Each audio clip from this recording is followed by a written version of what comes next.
അടുത്തത് ഇവിടെ പറയുന്നതൊരു നരസിംഹമൂർത്തിയുടെ ഒരു കഠിന മന്ത്രമാണ്.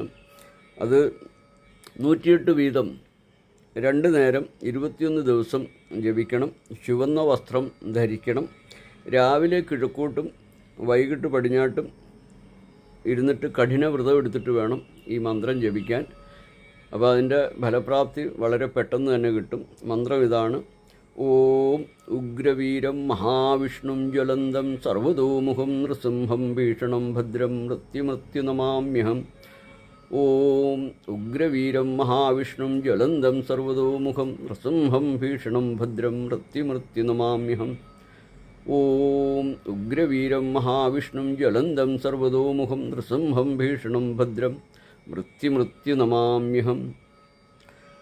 അടുത്തത് ഇതോടൊപ്പം തന്നെ ഞാൻ നരസിംഹ ദ്വാദശ മന്ത്രം തൊഴിലിന് വേണ്ടി, തൊഴിൽ തടസ്സങ്ങൾ, കർമ്മ തടസ്സങ്ങൾ, കർമ്മവിഘ്നങ്ങളൊക്കെ ഉള്ളവർക്ക് ഈ മന്ത്രം നിത്യം ജപിക്കുന്നത് വളരെ ഫലപ്രാപ്തി ഉള്ളതാണ്. അതിതാണ്, ദ്വാദശ മന്ത്രമാണ്, 12 മന്ത്രമാണ് ഭഗവാന്റെ. ഓം സിംഹാകൃതീ നമഃ. ഓം സിംഹാസനസ്ഥായ നമഃ. ഓം നാരസിംഹായ നമഃ. ഓം ഗൗരവർണായ നമഃ. ഓം പഞ്ചരീകായ നമഃ. ഓം ഭൂമാത്രേ നമഃ. ഓം തേജോനിധി നമഃ.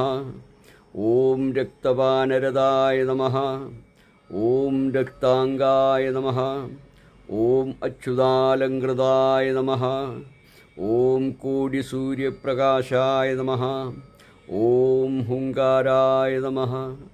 ഇത് 21 ഉരു വീതം 41 ദിവസം തുടർച്ചയായിട്ട് നെയ്വിളക്ക് തെളിച്ച് വെളുത്ത വസ്ത്രം ധരിച്ചിട്ട് വേണം ഇത് ജപിക്കാൻ.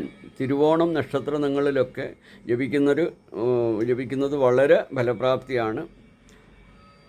അത് ജപിച്ചാൽ തൊഴിൽ തടസ്സങ്ങൾ മാറിക്കിട്ടുമെന്നാണ് പൂർവികർ പറയുന്നത്.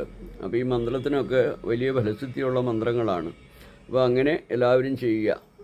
ഹരി ഓം ഹരി ഓം ഹരി ഓം.